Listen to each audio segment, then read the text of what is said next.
I'm in the back of the van today. Well, not in the very back and not the front. I'm in the two seats behind the front seats. It's actually where my two boys sit.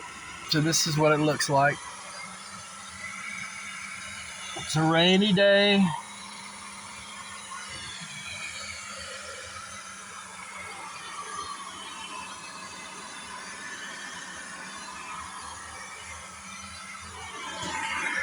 I'll put you guys back over here.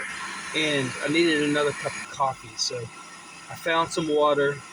I opened it up. I got my propane burner down here. You might be able to hear it. And I'm boiling some water. Now this coffee, it's going to be a weird cup of coffee because when I opened the bottle of water, it was like a half of a bottle and it was in the cup holder. And I poured it into the pot and I smelled like a sweet raspberry smell. And then it hit me. You know those little tiny envelope things where you pour some powder into water and like flavor it? And I think it has the artificial sweetener, stevia. I think it has stevia in it. That must have been what that was. But I can't find any more water in the van, so I'm going to use it. You can see the steam coming up. I'm going to use it, and it's going to be this really funky cup of coffee. I mean, it's got to be weird, but I'm really desperate. I'm going with Cafe Bustelo, and I'm just doing the instant today. I do have some coffee beans here. I have a coffee bean grinder, and I have a pour-over filter, but I'm not going to go through all that trouble. I used to keep a journal when I was like in junior high and high school, and I did that for years. And you know the weirdest thing, I've thought about this over the years, and it's something I'm not sure I can totally explain, but when you keep a journal, supposedly you write what you did during the day, what you might think. That's what I did anyway. I would lie to my journal. I would put things in there that wasn't absolutely true. See, it was complicated for me when I was in high school. I was an introvert. I played high school baseball. A lot of the so-called popular guys, you know, like the homecoming, whatever they call the man, not the homecoming queen, but the man, Mr. whatever, high school. He wanted me to go to college with him. We went like different places. I mean, he would invite me to go. He wanted me to go to college with him in another state and room with him. You know, a lot of the popular, like I said, popular people wanted me to be their friend. And I didn't want to be their friend. Not that close of friends. I didn't want to be in their circle, put it that way. I was cordial with them and I liked them, but I didn't want to hang out with them all the time. I had one friend who, I love the guy. He's like a brother to me, even today. Haven't seen him in over 15 years, but I know right now he would drop what he's doing to help me out if I called him. And the same with me. We don't even talk on the phone. I haven't seen him or talked to him in over 15 years. But I would literally drop what I was doing and go and help him if he needed it. And he lives all the way across the country. Anyway, getting back to that. He wasn't really what you would consider, he wasn't popular. And I don't know why, but people like to pick on him. He was a good guy, had a good heart. I mean, but people like to pick on him. Well, I was his best friend. We were best friends. We hung out. We did things together. And it was very awkward because they respected me. They liked me. They wanted me to be in their circle of friends and everything. But I hung out with him. I really liked him. Here we go. I mean, it doesn't even have a certain color to it. The stuff must just be... But you can smell it. Very weird. But anyway, getting back to that story. Sometimes I would lie to my journal in ways that I guess almost made me feel like part of their circle of really close friends, the people that I really didn't want to be close to. And it kind of went against my friend. It's almost like I was having, now looking back, it was almost like I was having this inner turmoil or struggle of wanting to go the way of popularity and be popular with those people that wanted me to be in their ring, their circle, and just the opposite of the guy I hung out with, who they didn't seem to want to be in that circle or whatever. But I really cared about him and I liked him. And I think I was having this inner struggle that part of me, even if it was a fictitious account, would write things in my journal like I participated. I mean, I wasn't delusional. I know this is starting to sound like I was a delusional person. But I wasn't delusional. I'm not saying like I made things up that I did. It was more like a thought process I was recording. Like maybe, even though I didn't really believe maybe something that they were doing or saying or thinking, I would pretend to believe it and I'd write it in my journal. Even if it went against, say, my friend. It's very complicated. And I know you're probably thinking this guy's really crazy, but I promise you, I wasn't delusional. It was just this inner turmoil. I just wanted to live my life and be left alone.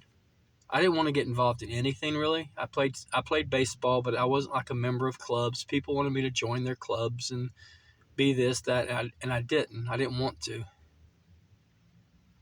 But it's like part of me maybe did. But I knew if I did that, then I would have to abandon my friend, and I would not do that because I cared about him and I liked him and we had a good friendship. But then late at night when I would lay in bed and write in my journal, maybe I let those feelings of wanting to be accepted by them and be a part of them because that's what they wanted. They wanted to draw me in. So maybe I was, in a way, just pacifying that part of me.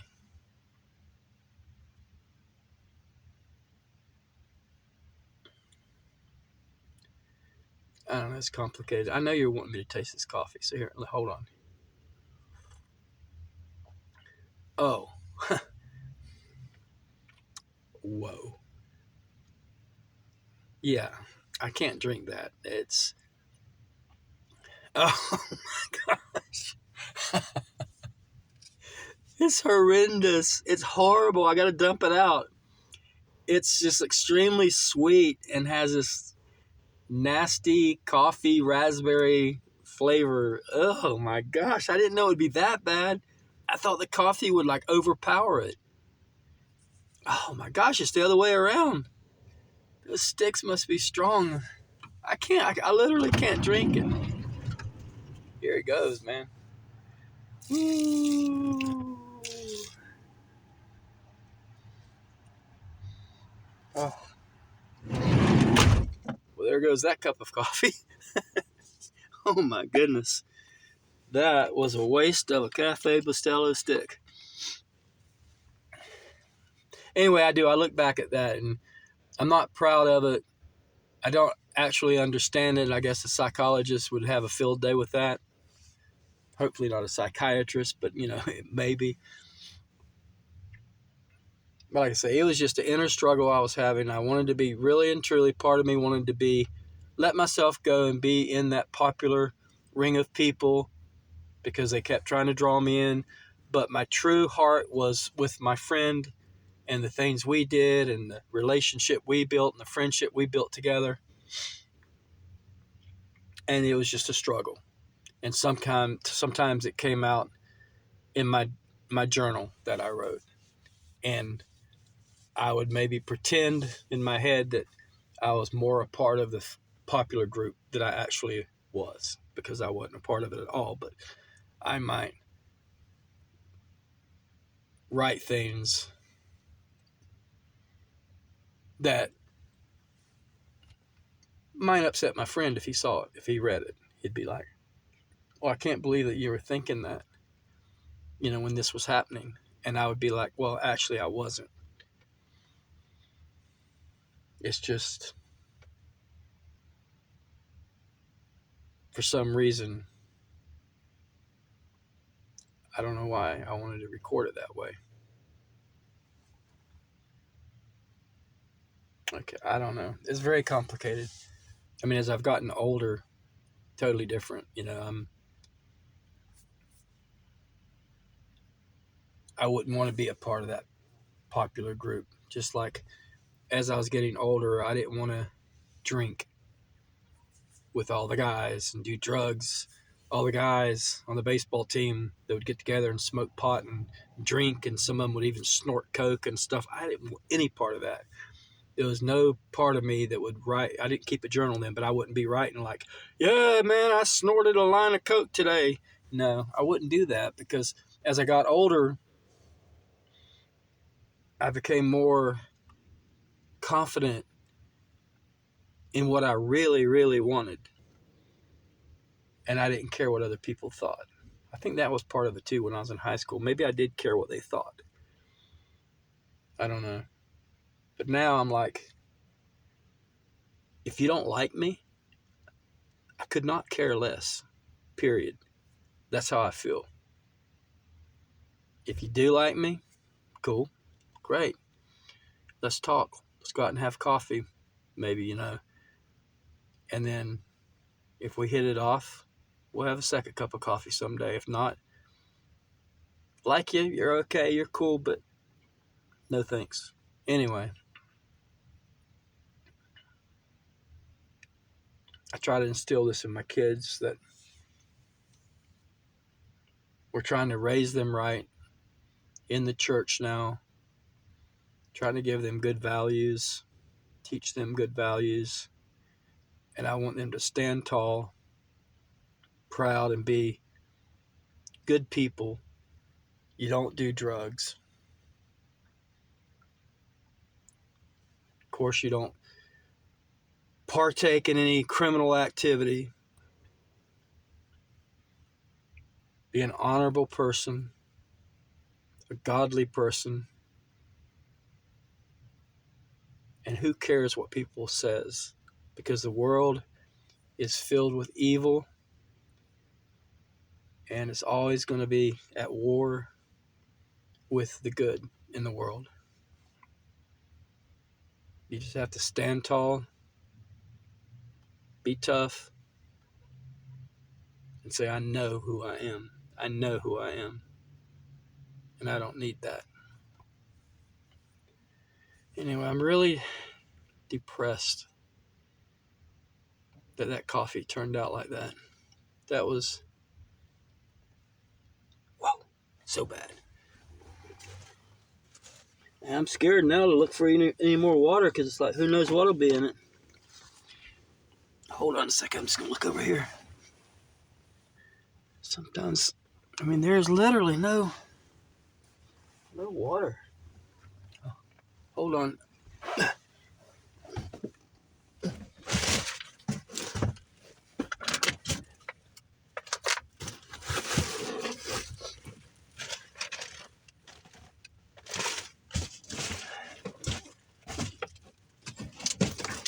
Oh, bro,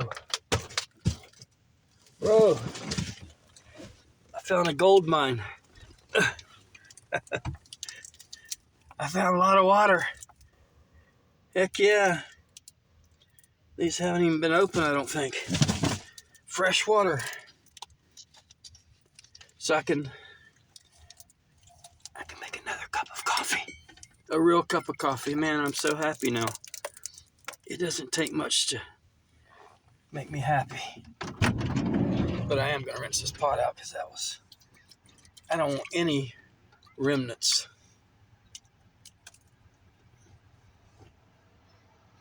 of that nastiness. Anyway, I'm going to make another cup of coffee.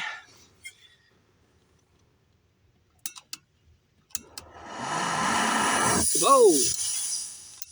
Blow up the van. Come on. This thing's not like, there we go. It's not igniting like it should. It's cold and rainy today. I think I saw where we might get a lot of precipitation. Could even be ice. And we don't need that in this area, man. There's still a lot of people living in tents. From Helene, who lost their homes and stuff. I don't know if I mentioned this before, but what I'd really love is I wish I had like these big coffee containers and a good propane system where I could go to these places where they're in the tents and I could just, I know it's a little thing, but be there every morning with hot steaming coffee and hot chocolate for the kids and have boxes and boxes and boxes of donuts and danishes. Because sometimes it's those little things that these people who have just lost everything, sometimes it's those little things. I know that people are probably feeding them meals, but just give them coffee and hot chocolate and donuts in the morning or something, just something extra like that. I don't have the means to do that, but I wish I did. I prayed about it. I would love to be able to do that. Not just for Helene, but maybe in the future, inevitably there'll be another disaster, and I can be prepared for it. Anyway, that's just one of my desires. It'd be nice just to see people's face light up with a hot cup of coffee, or a little kid with a cup of hot chocolate, and a donut or a Danish. We're living in tents right now. It's been cold. There was a week when it got down well below freezing, over and over and over, day after day. And I cannot even imagine having my two kids living in that condition. I would feel,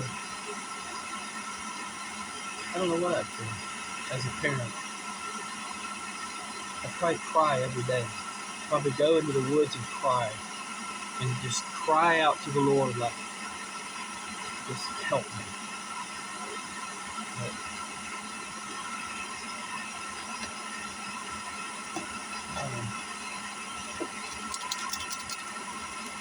I like these sticks. I know a lot of people are opposed to instant coffee like this, but this is actually espresso. It has a totally different flavor than brewed coffee, I admit, but it also grows on you, and I love it now. I actually would choose this over brewed coffee, although I do like brewed cafe, Bucelo, I love it, but not as good as the instant.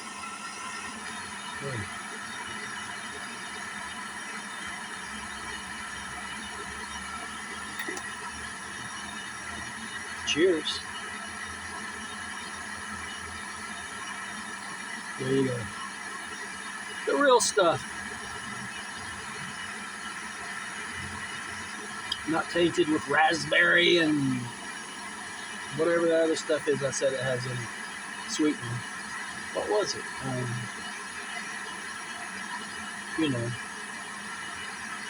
The natural stuff. I don't know why I can't remember that. But anyway. I could turn the propane heater off.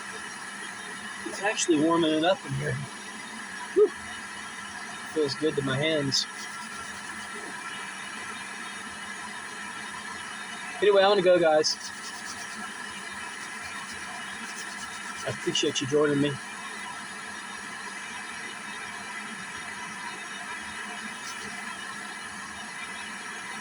Remember, God is good. He loves you. Love you guys. Take care, and I'll see you soon.